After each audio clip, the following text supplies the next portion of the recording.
ഒരു mystical connection ഉറപ്പായിട്ടും ഉണ്ടാവും. ഇവർക്ക് പൊതുവെ ഒരു സത്യാന്വേഷണ ത്വര ഉണ്ടാവും. വളരെ ഇൻട്രോവേർട്ടായിട്ട് ഉള്ളിലേക്ക് ഒതുങ്ങിയിരിക്കാനുള്ള ഒരു ടെൻഡൻസി, അത്യാവശ്യം ഡിസിപ്ലിനായിട്ട് ജീവിക്കാനുള്ളൊരു ആഗ്രഹം. കഠിനാധ്വാനികളോ സ്ഥിര ഉത്സാഹികളോ അല്ല. പ്രവോക്ക് ചെയ്താൽ പെട്ടെന്ന് ദേഷ്യം വരിക.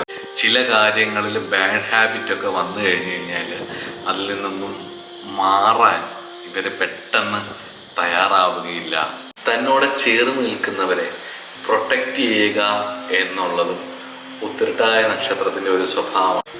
ഇനി നമുക്ക് ഇതിന്റെ ഷാഡോ സൈഡ് നോക്കാം. അതിൽ ഏറ്റവും പ്രധാനപ്പെട്ടത് മടിയാണ്. ഈ തണുത്ത പ്രകൃതി കൊണ്ട് ഒരുപാട് അവസരങ്ങൾ നഷ്ടപ്പെടുത്തി കളയുന്നവരുമാണ്. അവരെ ഒന്ന് സപ്പോർട്ട് ചെയ്ത് മുന്നോട്ട് കൊണ്ടുപോയാൽ ഇവർ ഭയങ്കരമായിട്ട്